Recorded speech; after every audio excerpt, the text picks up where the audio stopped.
The most overrated advice in real estate. We have a few people on here today. Everybody is from Lionsgate Realty, different levels within the business, new, a few years, manager level, owner, and somebody who supervises all of the managers. I think this is a good conversation because there is a shift in the way realtors are doing business. And I think some of the advice can be considered overrated, while some of it does get overlooked and should be actually practiced. So I really want you guys to dive into that and kind of give us of what you guys are seeing out there, what do you consider to be overrated advice, and what should be actually implemented at the moment. I already don't like the way you're presenting cold calling as far as it being overrated. I didn't say nothing about cold calling being overrated. That's a point in there. That's not my opinion. You know what? Let's start with that. Jovani, I want to hear. Let's start with what Jovani didn't say. Jovani, I want to hear. I didn't say that. I want to hear your opinion on this matter. On what? On cold calling. Is it outdated? I think it depends on how you're doing it. It can be outdated. It can be an outdated solution if you're just blindly cold calling. I think nowadays everything needs a strategy. So I don't think now you could just, like, from what I understand, right? I wasn't in the business back then, but back in days, you just get a yellow pages or a white pages, open it up, just call somebody on there, see if they wanted to sell. I think nowadays, with people having so much access just to realtors in general, like, you have to call with some kind of value. So that means that before you call that person, you got to have some type of game plan, and it just can't be a random call. Hey, are you thinking about selling today? I don't think it was ever done like that. Getting the yellow pages and making phone calls. Well, that's what I said. I don't know. I wasn't, I was still in elementary school. So I would like for you to expound on that aspect. You should have been buying a house instead of going to middle school. I should have, bro. So yeah, no, it's never been done like that. But the thing about it is the reason I'm not picking on you. I just want to hear your opinion on it because I know you're the biggest. I know you're the biggest cold calling hater. That's not true. That is absolutely true. That is not true. I've never down talked cold calling before. I think that in 2025, cold calling is still effective as it's ever been, especially if you consider what Jovani was saying, that yes, I think in cold calling in today's market, it does need to have a modern take. It needs to be data driven. It needs to be targeted to specific people. You need to have local market insights, right? And you need to have real personality. You have to expect that people are necessarily going to hang up on you, be annoyed, and be upset. And you're going to have a little bit of personality to get through that conversation, have a little bit of an icebreaker. Funny enough, one of the realtors here and I yesterday were doing role playing on cold calling, and he was saying that he did not want to cold call because he is rude to all of the people that cold call him. So, I said, well, here you go. Congratulations. This is your karma. And we got into a little bit of role play scenario. I said, what would you say? And he said, my favorite quote or my favorite line to say somebody that's calling me about my house. I say, hey, they're asking him about his home. And he's like, did you see the sign outside? And they're like, no, I didn't know you had a sign outside. He said, I don't. Why are you calling me? And he hangs up on him. And that's his whole, pitch. So I was explaining to him that when I cold call, you're never going to close a deal over the phone. There's nothing you're going to tell anybody over the phone that's going to convince them to buy and sign this virtual contract with you today. Mm-hmm. The best thing that you can hope for on a cold call conversation is an appointment for that day, right? I would say a very viable, second alternative is getting some sort of lead information for them, whether it be their email, whether it be their actual physical address, whether, obviously you confirm their cell phone number. Something along those lines. That is a good second option. Can I stay in contact with you? And then agreeing to let you stay in contact with him. I think that is a great, that needs to be your goal. So when I look at cold calling, I tell everyone you need to demote yourself in your mind and consider yourself an appointment setter. Your main goal is to set an appointment in person with those people or to collect data on those people. Mm-hmm. And you have to convince them, you have to get them to trust you enough to give you that information willingly, right? So yes, I do think cold calling is still effective. We have agents here cold calling, today, setting appointments, getting leads, having conversations, which are important. Mm-hmm. And I think the misnomer is that when I first came into this business 7 years ago, I came into it automatically, right, on YouTube, shooting. The first day that I got my license, I threw up a YouTube video doing social media marketing. I was all gung-ho about it. And the reason why is because at that point in time, social media was a blue ocean. A lot of people hadn't adopted it yet. So everybody now is flooding the market on social media with realtors. Everybody's doing videos. Now that's the norm, right? So now going back to cold calling, the reason why I said that I don't think that it was outdated. It was a flooded market at that point in time that I didn't want to partake in. So I just jumped into the blue ocean side. And now the actual hard part of real estate, which might be cold calling, letter writing, whatever it may be, the not digital marketing, but I forget there's a word for it. What is it? I call it print media. Print media, right? The print media side of it is now that's a blue ocean. And a lot of people forgot how to do it because the people who did it for years, they either retired or they're just not in the business at the moment. And everybody who came back into the business and they were working, they don't know how to properly do the print media side of it. So now this side of the business, the reason why I said I don't think it's played out, but I think there has to be a game plan, is that this is the blue ocean now. Because everybody's doing social media. So now it's a lot harder to get clients just from social media, right? Sure. So that's where I think the misnomer is that when I came into this business, social media was a blue ocean is the reason why I focused on that. Sure. Yeah. It was hard to do social media, 7 years ago. I would say even 4 years ago, right? The mics weren't as readily accessible. I think we struggled with mic situations for a long time. Now you have, $13 mics that do better than the $200 mics that we were spending, back then. So as technology advanced and podcast equipment advanced and camera equipment became more readily accessible, I mean, the market has definitely shifted and things have opened up. I mean, I knew that when I was looking up cameras, one of the best cameras was maybe Jules or somebody can correct me. I think it was called Red, like a Red camera. There are $40,000 setups. And when we're thinking about doing some of these contents, I was like, bro, I don't see how we can shoot without these, $20,000 setups for the quality shots that we wanted. And they just dropped their entry level package for $3,500 for the brains of the camera. And I think you could get a lens or so for another $1,000 or $2,000. So you have this studio quality camera for under $10,000, which was never been done before. So as technology advances and price comes down and things move forward, I mean, video's been easier and it's the easiest path. And yes, realtors always do take the easiest path, right? But that doesn't mean that something else is dead or is not dead. I do think that it is important to have your plan. It is important to stick to your market. It is important to have those real personalities and real conversations. Me personally, I cannot talk much about cold calling because I haven't done cold calling for real estate. But I do, the way I see cold calling personally, I see it by reaching out to people.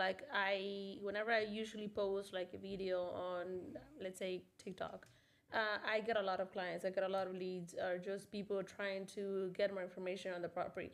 I treat those clients as cold calling, basically.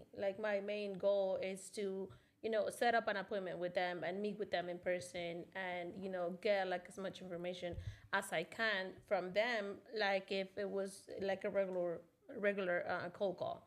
So I think it's something that definitely needs practice, and that you need to, get it in the business to be, or to have, a good pipeline for you to be able to produce.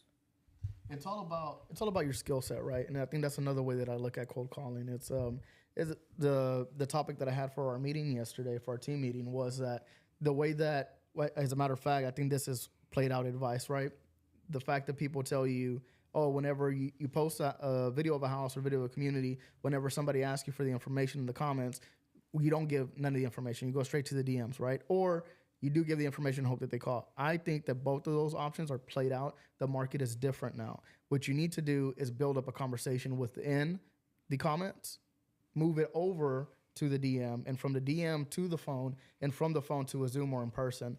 There's steps. There's not just a clear black and white in this business anymore. So I think that it all goes back to that, right? So there's a game plan with social media, and there's also a game plan with cold calling. And I don't think that one is better than the other. I think one's cheaper to do now. And as a matter of fact, if you're actually somebody who has a personality and can talk to people, cold calling will probably make you more money than social media, simply because there's a lack of people that know how to have conversations with people. So going back to the blue ocean, nowadays people don't know. Either they have the fear of the phone or they don't know how to talk to people. If you know how to do that, if you have that skill, cold calling will probably be a better option for you than social media will. I haven't done this in a long time, but I'll tell you that a couple years ago, when I was managing my team, I used to just give them leads. There were expired listings, and I used to tell them this was a lead, somebody that inquired about selling their property. And I used to just give them the name and the number. And that closing ratio was high because they thought it was a warm lead, and they would just have a different tonality on the phone. Mm-hmm. So I started breaking down the leads a little smaller in that scale. Hey, I had a lead come through. Just give them a call. Let me know how it goes. And I'll follow up. Hey, did you get back? No, I haven't spoken to him. No, I haven't. And then I'd follow up a couple days ago. Hey, did you reach out? No, I haven't. Let me text them again. And they'd get the communication and they'd close the deal. So I think a lot of the mental game, needs to be won first, as well. You guys need to stop, thinking. You brought up fear, the fear of cold calling, the fear of the phone. At the end of the day, if somebody needs assistance, they're going to be thankful that you made that call. And that is something in cold calling that I can share is that feel-good moment. As a matter of fact, get a little excited when you think about that feeling. You get rejection and disrespected and a bunch of different things, right? From A to Z and everything under the sun called and everything, right? But then you get a hold of that one family or that one person that really needed assistance and doesn't know who to look for, and they're thankful that you called them. Mm-hmm. It's a beautiful thing, Yeah. So, and if you guys haven't experienced that, then, it's just a fantasy, right? But everybody experiences it every day. And that's the thing is that Jovani actually said earlier, you can't sell a home on the phone. You can't sell anything. You can't get contracts on the phone. You can't do any of that. And so what I was, kind of similar to what you're saying, right? Just to take away the pressure from everybody. When I used to have my cold calling teams, I used to say, hey, you're not on there to sell. You're on there to do three things. You're going to, introduce yourself, introduce the company, and tell them what you do. That's it.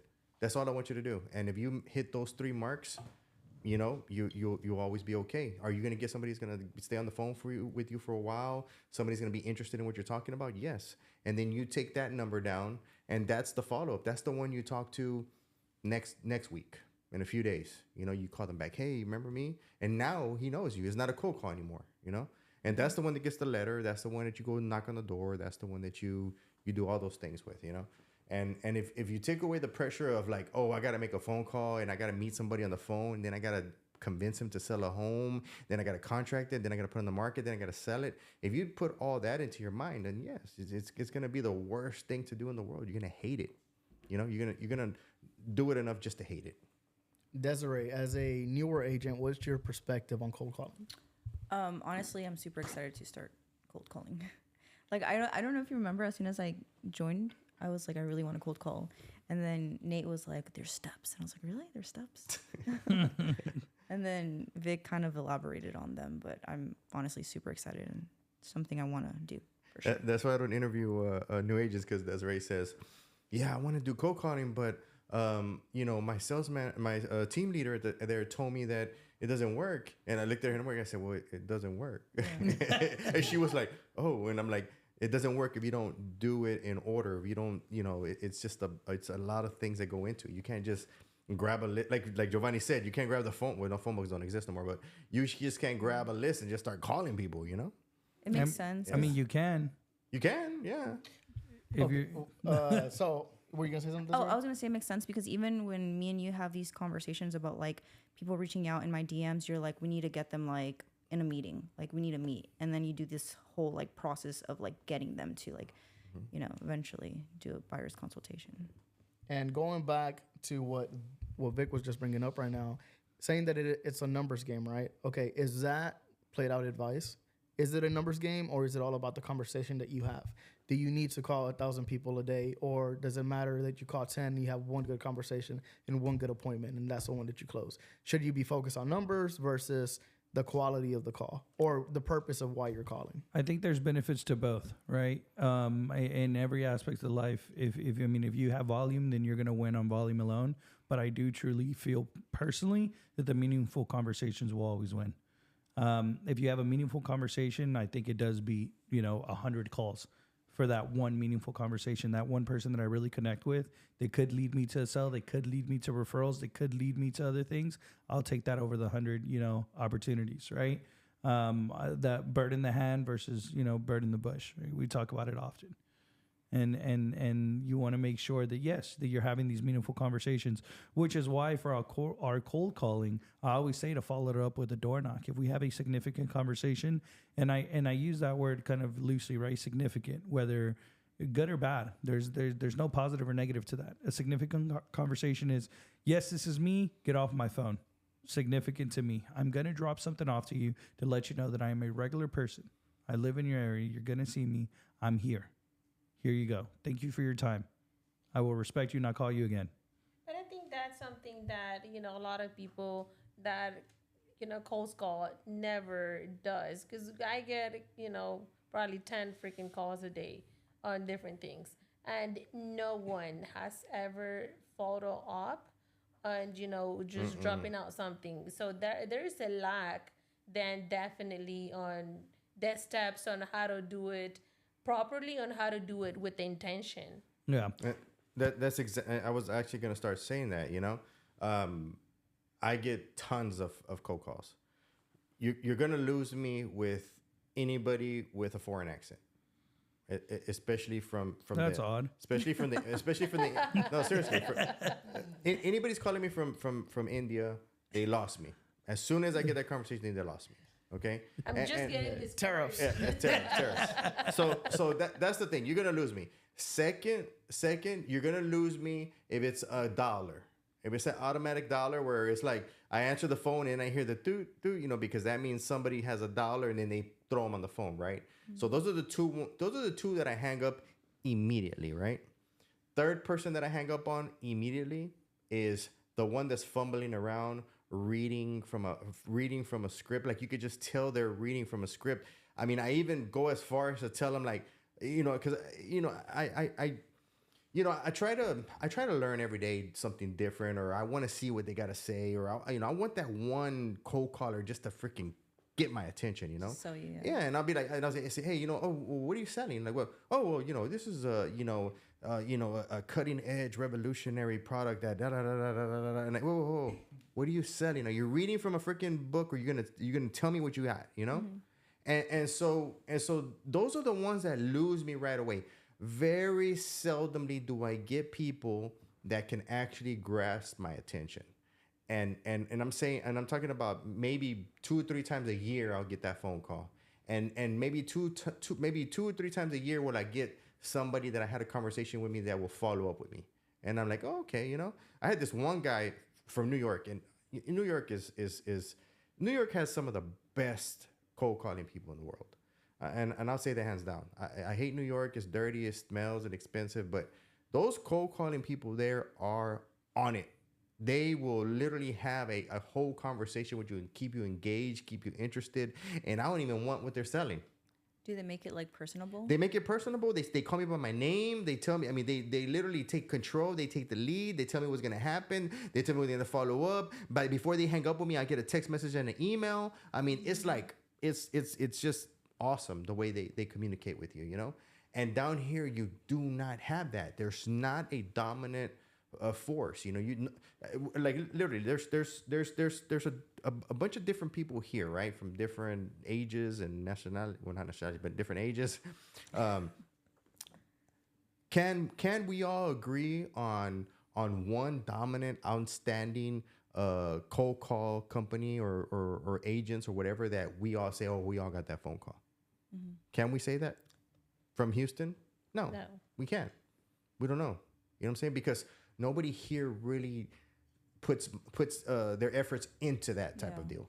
It's always like sporadic. It's always not the best, right? So that's the thing is, and if you yourself, right, just decide to say, you know what, I'm gonna be the cold calling king of Houston. Mm-hmm. And I'm going to just start calling everybody. And I'm going to start with the small farm area of my neighborhood, and then the next neighborhood, and then the next neighborhood, and then my city, and then this zip code, and then, whatever, right? And if you were to do that and try to, and your goal is to just touch everybody and make sure everybody knows your name and knows what you do and knows what company you're with, that's just the goal. That goal small is really small and insignificant.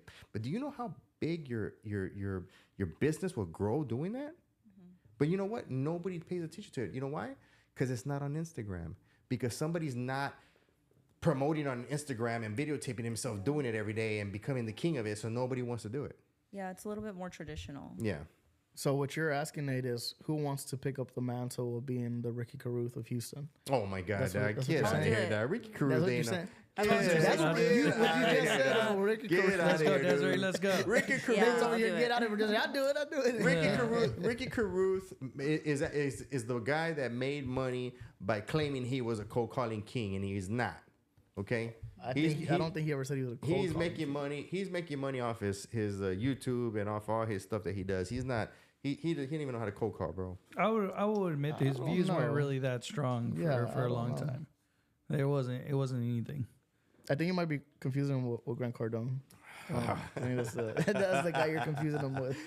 But going back to that, right? I think one of the things that's not outdated, just calling in general, is whenever I remember Vick used to tell me this all the time, and I used to think it was like the craziest, stupidest thing ever, is smile while you're on the phone.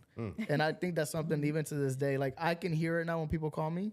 I can hear it if they're like upset or they're not, they're not happy, they're not excited, and it's like, oh, okay, well, this person's boring or they're having a bad day. Hang up, and you smiling on the phone actually does translate, and that's something that I would always like just blow off.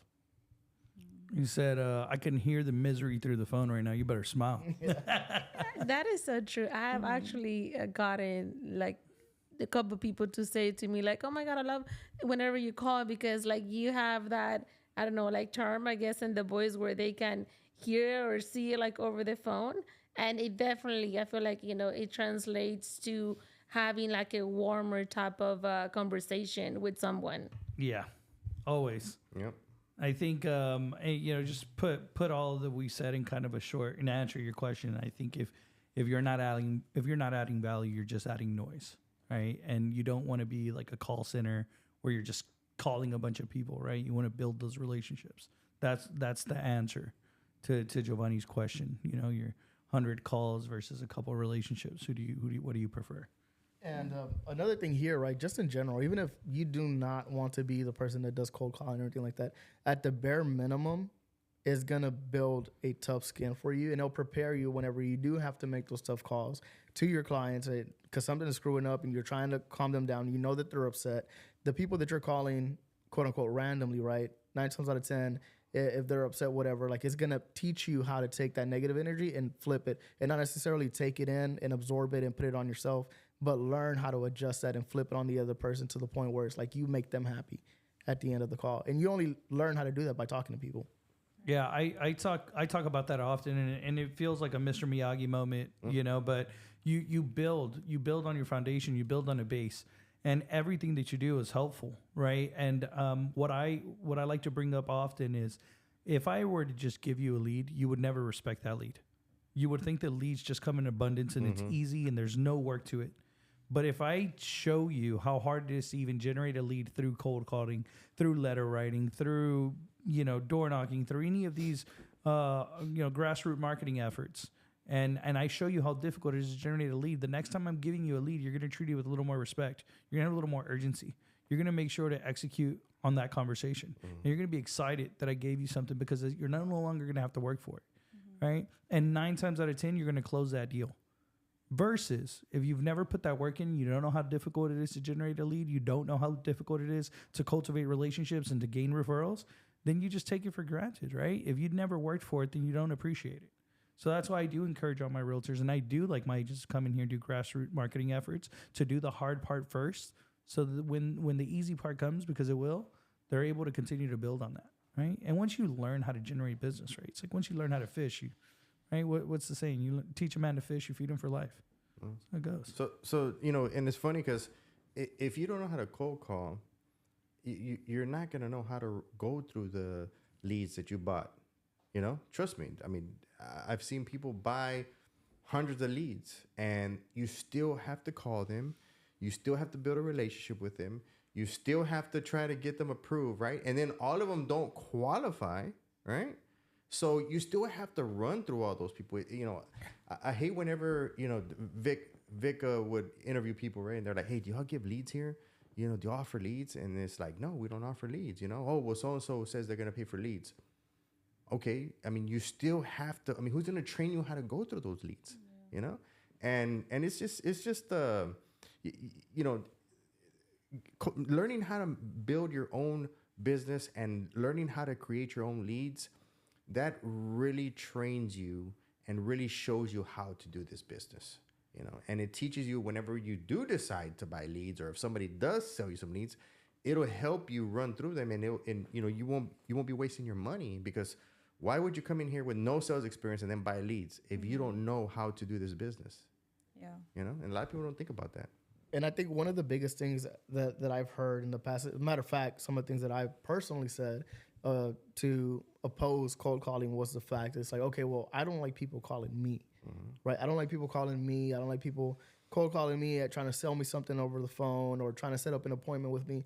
But it goes back to the way that, at least the way that we do it here, right? We don't just pick up a laundry list of people that have houses in the area and just call them, right? We call with a purpose. So I've had calls in the past where they call me something, especially about like YouTube. I'm super interested in it, right? It's one of the platforms that I really enjoy being on and I'm passionate about. So I've had calls where somebody called me about some kind of program about YouTube, and I'll sit there and I'll listen to it because something that I'm interested in, something that I'm doing, and they've looked at my channel and they'll talk certain things about my channel, right? And that's what keeps me engaged. And to go back to like the way that we set up the cold calling here, which in reality, we don't do cold calling. It's more warm calling, right? Because we're calling with a purpose. They've already seen our face at least 2 to 3 times, whether that be on a letter, a bandit sign, or a poster somewhere out there, or in the community itself, because we focus on our community. We do grassroots within our community. It's not a cold call. It's a warm call. So the people that we're calling, like removing that fear of, oh, this person doesn't want me to call them. You're calling them because there's an issue that you've seen that more than likely they have a problem too. If not, it's something that you can solve for somebody that they know they have an issue with that. So we're not just cold calling people who are going to be like, oh, no, you're just calling me. You're wasting my time. We're actually calling with a purpose, and we're calling to help somebody to do something that nobody else has reached out to them about. You brought up Ricky Carruth earlier, so I'll take some of his script that I took and I combined with my script, which I think shows a lot. You know, in our sales process, we're never married to one thing. We've always been able to be flexible and to change with the times. And as my script stopped having success, I had to look for new ways to improve my script. And I would say like right around COVID or right after COVID, when I was cold calling, I got into just talking to people where I was asking them. I'd for instance, I'd say, "Hey Nate, this is Victor. How are you today?" And oh man, hey Vic, man, I'm great. You know, who are you calling from? Hey, did you notice that your neighbor sold a house down the street today for $250,000? Oh no, man, I'm not interested. No, I understand. Just asking you in general. If you were to sell your home, do you have anybody you keep in contact with? Hey man, I really gotta go, man. I'm at work. I can't talk to you right now. No worries, I understand. Would you mind sharing your email with you so I can connect with you later? Man, I gotta go. And sometimes I get hung up on. But I knew that there were those guys, and I knew that they were in that neighborhood, and then I would go and I'd follow up, right, with a conversation. I would follow up after work when I assumed they got off work, maybe 4 or 5 o'clock, 6 o'clock. I'd shoot them a text message. Even when they hang up on me, I'd tell them, hey, it seems that we got disconnected. Hey, let me know when would be a good time to call. And then those people got added to a different folder, and then I got to work that a little harder, right? So I don't think that anybody ever wants to get called. I don't think that there's ever a good time to call somebody, right? But I think if there's a need and you fill that void, then it's always going to be a good time for you, right? I told Nate this other day. I said, you know, it's never a good time, but it's always a good time. You know, it's just it's how it goes. You know, if you catch somebody at that right moment and they need you, it's a different feeling. Going back to Ricky, since you brought him up, I think one of Nate told they're gonna have a heart attack. But one of my favorite scripts that he has, or the way that he contacts people, and again, right, you have to take into account like the area that he lives in. There's a lot of retirees over there, but something that I took from him where I could readjust and I was paying attention to it, and he actually started doing it recently, is he calls people who had, let's say, a 3-bedroom, 1,200 square foot home, and there's another home in the community, it's 2,000 square foot with a 4-bedroom. Like, hey, just calling to see, you know, maybe you might be interested in upgrading. There's this house down the street. And the reason why he does that is because, like, some people just want to upgrade or downsize, but they want to stay in their community, especially if it's like a master plan community where people really enjoy it and it hasn't gone downhill yet. maybe they're looking for that house within that community that's happening in Baytown, at that one community that we're marketing right now, and they want to upgrade or downsize, but they want to stay in that community because they love the houses, they love the builder, right? So I think that's a pretty smart way. And again, right, it goes back to providing value and game planning it and having an actual strategy of how you're going to approach these people, and not just, hey, do you think about selling today? I always thought that was a dumb reason to market, honestly, until I met a certain group, of church-going people that like to stay in certain areas, and then it started making sense. But then, as you realize that once you establish roots in a community, and you start to really get to know a lot of the areas and what you do, then people are used to a certain comfortability in their life, and they don't want to go build new relationships. They don't want to go build new contacts in new areas. For me, it was something different. We were raised in a lot of instability and we're moving all the time. And for me, it was like a little bit of a challenge or even a little excitement. It was a new beginning. It was a new opportunity to talk to new people and to expand my sphere of influence. And for me, it was exciting. People got to know me all over town, and I got to know people in different areas. And I've never felt uncomfortable in any place in the city. Right. But as I look to build stability and comfortability for my home, I know that having a strong base is important. Because when we finally did get everything together, in retrospect, I haven't left this general area in the last 20 years. I think I've been in the 15-minute, 20-minute radius of all of spring, I think, in the last, for the last 20 years easily. So you realize that, yes, having a base is important and being established is important. And it's exciting. It's exciting to do that. So I would see how people could upgrade. Mm-hmm. And one thing that you've always personally told me, again, right, a lot of these examples come from the pushback that I've given, because I'm one of the biggest person who gets pushback on this. Again, I'm not saying that it doesn't work, but a lot of the objections that I had to it was personally, like, I hate, or people in my family hate when they cold call. And I see whenever they pick up the phone, how they can give pushback to the person calling them. And Vic always told me, the same thing with Nate, right? It's like everybody doesn't think like you, and everybody's not you. The things that you're focused on right now, what you don't like or what you don't want to do, doesn't necessarily mean that everybody's like that. So you just got to push through until you find the people that you can help out. And I think that's the most important part. Out of all of this is you're calling with a purpose. You're going to help somebody out. And that's what should be in the back of your mind. And, of course, you're not going to close anything over the phone. It's to get there in front of them. Yeah. So cold calling is not only outdated, or warm calling and cold calling is not only outdated. It has made it's made a comeback, because you see, back then you literally used to have to go down to the library. You'd have to go down to the college, and you would pay these college guys, professors sometimes, or these students to generate these. They would generate these computer. I don't remember the computer papers used to be called, right? And they would go through this whole printer thing, and it was just like. It was a criteria that you asked for in a certain area, certain demographics, and they would print it all out for you. And those were the people that you were targeting, because that was the people that fit, where you want, what you were looking for, right? And so just kind of give you an example, because I started doing mortgages before I started doing real estate sales, and we were looking for people who had owned their homes for longer than 10 years, were on XYZ interest rates that were whatever, right? And we had to pay people to print out these boxes of leads, and then we would split those leads up to our top producers, right, or the people that we thought were the best at calling, right? Now, right, it's different with social media and with all the internet information that we have. There's no more strangers. Like, I can literally look at a house and I know who lives there. I know how old they are. I know they're married. I know a lot of things about them. So you're really not cold calling anymore. In my opinion, this whole cold calling thing is a new frontier. It's a new way to do business again. Yeah. And a lot of people just kind of take it for granted because everybody hates it. Everybody has just turned it into what it is, or what they think it is, Mm-hmm. All right. So that was a great podcast. So cold calling is not outdated. Just picking up the phone and calling people might be, but you want to structure it again? I thought we were supposed to talk about how what's the most overrated thing that people do. in real estate? People in general. I mean, you can. You have something you want to talk about? I We can think keep going. We got about another 30 minutes. I honestly think that. Si te quieres desahogar. Oh, no, we're not in the Spanish. I'm sorry. Mi pecho no es bodega. I honestly No think. Nintendo. No Nintendo. I honestly think that you know, so that posting on Instagram, right? I can help you with all your real estate needs. I think that's the most, you know, overrated way of marketing. I think that's the crappiest way of marketing. You know, I know everybody here just got over came from the rodeo, right? The rodeo always has these really nice booths, right? Where people are selling things, right? And you always have different booths. You always have the booth that you walk into and the person's just sitting there staring at you, right? Letting you look through everything, not talking to you, not explaining anything to you.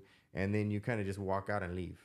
Then you have the booths that you walk into and that person is just like, hey, what's going on? You know, hey, yeah, this is imported from XYZ and this was from whatever, you know, just kind of explain to you, giving you a business card, say, hey, you know, we're from Arizona, but, you know, if you want to, we ship everywhere. You can check us out on our website, you know. That's what Instagram, in my opinion, right? That's what Instagram is for me, right? There's different people selling different ways. But unfortunately, the I guess the most common way of people marketing on there is just throwing up their pictures and throwing up information and just waiting and hoping for those people just to, you know, really want the product and contact them, you know? It's kind of like a lazy way of doing it. Yes, Yeah. definitely. Sure. Definitely. And you know, that's one of the things, you know, why I say, you know, that you know, I think me and Jovani have this disagreement, right? In my opinion, posting on Instagram is not marketing, right?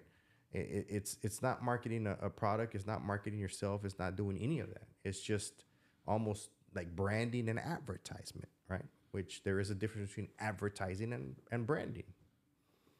I would agree with you on the branding side. It is branding, but it's definitely marketing. I agree too. So what is your definition of advertisement and marketing then?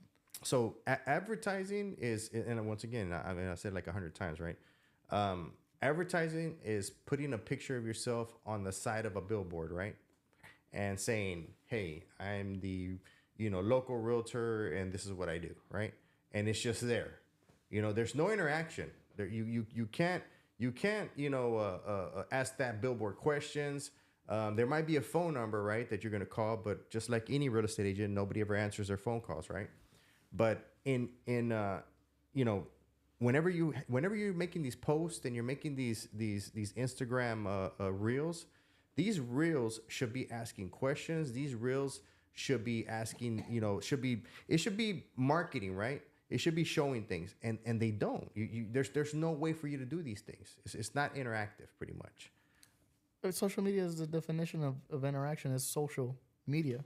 Like that's the definition of it. Maybe the way that you've seen other agents interact, I will say that yes, a lot of people do it incorrectly, but you can farm a community, an area, simply by being involved with it and being on the social media aspect of it.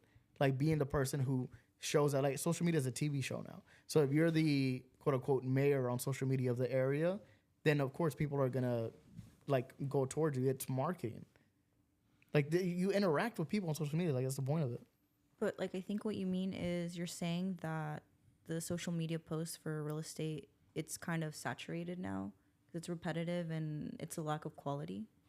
I mean, all that is true, right? Is that what you're trying to say? All that is true, but what I'm saying is there's no way really for you to pull clients off of Instagram, and I'm talking about Instagram. I'm talking about TikTok. There's no way for you to automate that. Flo's over here rolling her eyes. Hey, hold on. I think you need to. If she had a face in the back of her head right now, I saw her head. I saw her head You see bobbing. the fumes I saw coming her out? going like this. she said, "I love my TikTok clients." There's no way, right, for you to be able to pull clients just based on your posts. You have to have interaction there.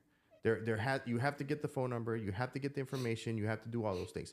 So I mean, that's the starting point. I mean, the post is going to be the starting point. The post is what is going to get you in front of people. It's The the hook. post, exactly. The post is the hook. The way you market that post, the way you add little things, hints here and there in the post is what is going to get you to the next level or the next step to actually be able to get in contact with that person and to actually, be able to get that lead. It's advertisement. Every hook is not a catch. But every catch is a hook. The way I see it is at the end of the day, it's marketing. Why? Because, one thing is going to lead to another one. Like Jovani said, define what's marketing for you then, if that is not marketing. No. Not for you. What is marketing and what is advertisement? That's where I feel like people get confused. I agree with where you're going with this. The thing is that social media is both advertisement and marketing. The problem is that a lot of people do look at it as advertisement. That's where Nate comes in and he says, we're tired of seeing you post, hey, can I help you out with all your real estate needs? That is not how you build a community. That is not how you market. There is a way for you to market, becoming the knowledgeable person within the community, sharing the stuff that's happening, giving the updates. It's the same if you were sending a flyer, if you were calling people and giving those updates. You can do it on social media. It's another form of communication. It's the way that people handle it. Now, do I agree that most realtors don't use it as marketing? They use it as advertisement? Yes, and that's why they fell on it. Now, the way that we handle our social media and the way that we have a media marketing team within in-house is because we know how to do it properly. And it's something that we've been working on, for what, 8 years now? Probably longer since before I got into the business. Yeah, for sure. And I think because you understand the fundamentals of marketing, right? We talk about inbound marketing versus outbound marketing, right? It's essentially the conversation we're having when you're cold calling, you're dialing out, so you're making the first contact. It's outbound marketing. It's what it is, right? Inbound marketing is attracting clients to you. So TikTok and social media in itself, it's inbound marketing. It's not outbound marketing. They're not going to have the same, base, right? They're two different marketing tactics.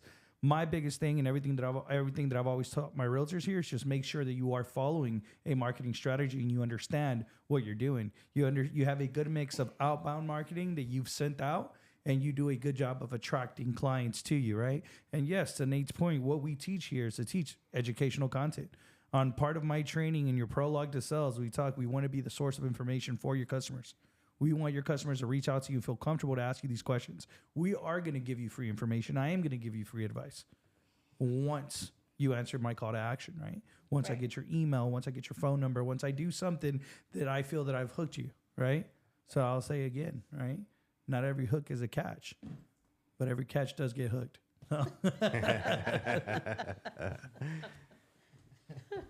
Okay, our media people need to take a break. So we either take a break or we close off here. Now we're good. Nate, did you have more? No, we're good. Okay, awesome. So today was a great podcast. Everybody in here is part of the Lionsgate Realty company here. I'm going to let everybody go ahead and exit out. Desiree, I want to start off with you. You are our newest agent here. Let everybody know who you are, what you do, and where they can find you. Okay, well, my Name? my name She ain't is going to do no good at cold calling. That's terrible. my name is Desiree Rodriguez, and that's my name for my TikTok, my Instagram, and my Facebook. How do you spell Desiree? Deseri. Also, what area do you focus on? Spring Branch. Awesome. How do you say Rodriguez in Spanish? Rodriguez. Okay, cool. Oh. Rodriguez. That's how everyone says my name. All right, Vic, you can exit out. There you go. My name is Victorino Cortez. I'm the president here of Lionsgate Realty. We are hiring, we are recruiting, and I am looking to poach your top agency. Oh my God. This is Flor Velasquez with Lionsgate Realty. You can find me on all my social media as Flor Velasquez Realtor. Hey, my name is Nathan Valderas. I'm the master broker for Lionsgate Realty, and we are not poaching any real estate agents. We are simply putting ourselves out there, showing everybody what we can do. And if you're interested in joining us, you can definitely join us. And just FYI, paying a media outlet to Dang, he stole my point. So paying a media outlet to post stories about yourself and using the word poach is not a flex. Just saying, you know. Well, just to clarify, we are not poaching top talent, but when we do, we will release an article saying that we're not. So, and with that, I will exit. My name is Jovani Frank. I am the host here at HBR. You can catch us every single Thursday on YouTube. So if you want to join the podcast and talk about real estate topics or business in general, feel free to reach out to us. Again, you can find me on Instagram, Jovani_Frank. Until next time.